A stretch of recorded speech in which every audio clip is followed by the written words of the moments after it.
PHISD. I want to be a shining example. I want to be the district standard. I want to be the place, the premium place where people go to be. And quite frankly, we have a limited budget with limited resources. We have a great place, and let's don't mess it up for everyone else.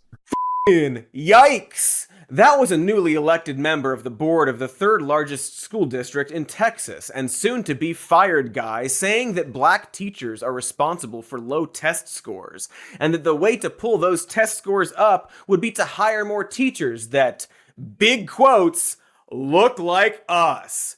Then there's this mother who hijacked a school board meeting, also in Texas, to ramble about an anal sex reference in a novel found in the middle school library. For the boys, pussy, or the idea of pussy, or the idea of pussy, a Mexican is a Mexican is a Mexican. Take her out back, we boys figured, then hand on the titties. Put it in her coin box, put it in her cornhole, grab a hold of that braid, rub that calico. You can find that on page 39 of the book called Out of Darkness, which you can find at Hudson Bend Middle School and Bee Cave Middle School.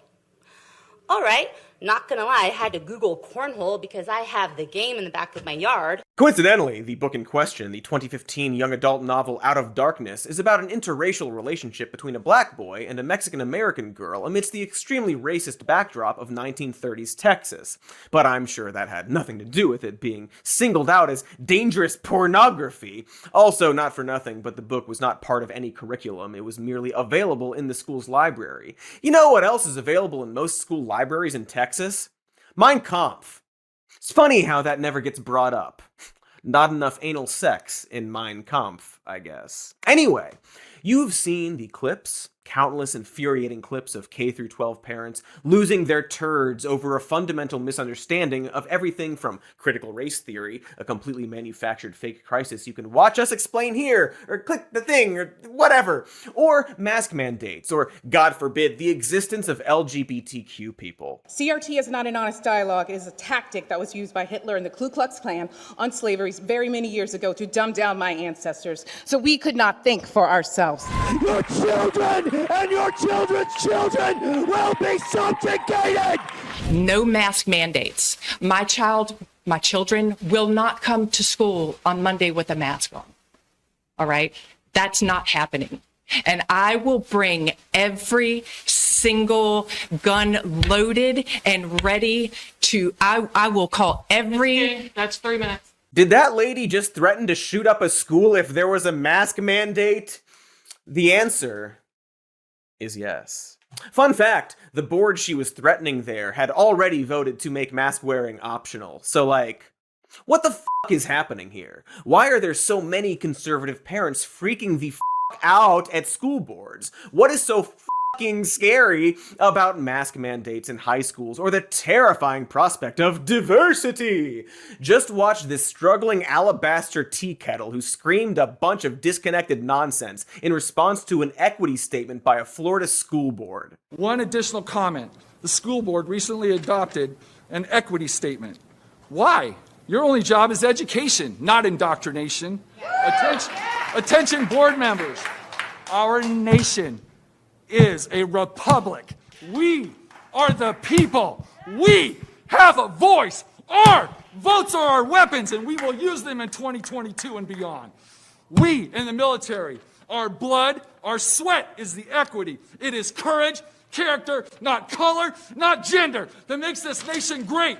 Working Americans are united. We are not divided. Stop trying to incite division among us.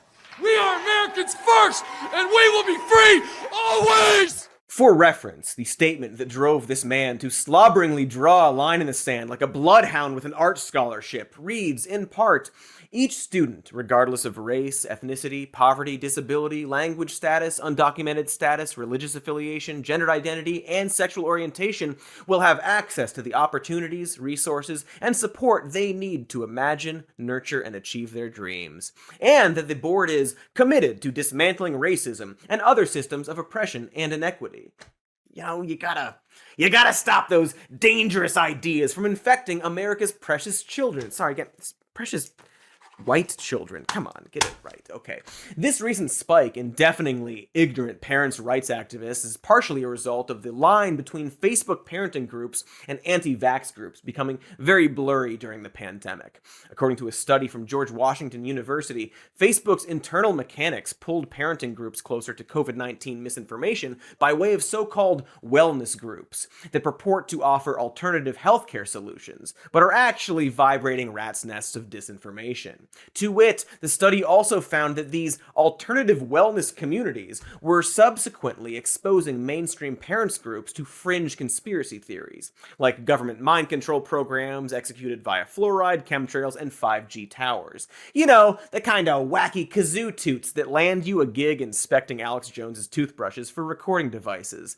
And this misinformation is being fed directly to parents groups under the pretense that it's the secret knowledge that will keep their kids safe. And it's working. The Florida-based Moms for Liberty is a political lobbying group masquerading as a grassroots parental advocacy group, staunchly opposed to any kind of COVID protocols being observed in classrooms. For the past year and a half, the group has been using Facebook to rile up their base and attract new members. In an embarrassingly uncritical Newsweek article from this year, Moms for Liberty co-founder Tiffany Justice said, "We want the masks off of the kids. Masking, quarantining, all of that should be at the sole discretion of the parent. If your children are sick, keep them home. It's what's been done for years and years and years. If children are sick, keep them home. If they're healthy, send them to school." Justice isn't interested in the will of the parents who, say, don't want their kids to catch a deadly virus responsible for the worst pandemic of the past 100 years. Sure, they can choose to send their kid to school with a mask on, but if the rest of the students aren't wearing masks, it's way less effective. And I'm not sure if you know anything about kids, but they tend to pressure their peers. So the only recourse is to keep their child at home. But that particular parent's right wouldn't count because they don't align with Justice's "masks are the devil" mandate. Worse than the devil, the shrimp devil. Incidentally, Justice co-founded Moms for Liberty with Tina Descovich in 2021 after Descovich lost her school board seat to a pro-mask opponent. The group has chapters in 195 counties and has been a major political force in recent elections, most notably in helping secure Glenn Youngkin's victory in Virginia's gubernatorial race last November. And hey, want to bet whether Moms for Liberty is banging their loud, ignorant pots about critical race theory? Well, bet it all on, of course they are, because of course they are. In fact, in that same Newsweek article, Justice said, social and emotional learning is a vehicle that's being used to influence curriculum and to kind of weave critical race theory and other types of critical theory, including gender theory, into our children's education, and parents have had enough. Now, the Newsweek article doesn't bother to contextualize or comment on Justice's rambling nonsense statement because the article is bad and irresponsible. For instance, a quick, "explain what you mean by any of that," would have gone a long way to expose Justice as either ignorant or a bad faith actor, or both. But I want you to cut through all that gibberish and focus on the phrase social and emotional learning. Notice how Justice is deriding the concept of social and emotional learning as a bad thing, as though it's something not to be trusted, rather than a vital part of any child's development. Tuck that under your newscaps, because it's going to come back later. Oh, boy is right, you cheeky title monkey, you! And conservative politicians rally around these concerned parents, because if anyone is going to protect this nation's children, it's the grand old party. Pappy Cowboys Party, the party of law and order and good Christian values. Conservative PACs are dumping tons of money into school board races to control what can and can't be taught to students in grades K through 12. More specifically, what those students can and can't be taught about American history with respect to slavery, the genocide of the country's indigenous population, and general white supremacy. I wonder why that is, unless I don't wonder why. But what's really messed up is that it's working. Schools have been all but bullied into removing mask mandates, regardless of what the latest COVID research and statistics say. Conservative lawmakers sprang into action to pass legislation banning critical race theory from schools in 16 states so far, with more legislation in more states likely on the way. School boards have been pulling books that were deemed inappropriate from school libraries, including Art Spiegelman's Pulitzer Prize-winning graphic novel Mouse, which is a book about the fucking Holocaust. We're banning fucking Holocaust books from schools because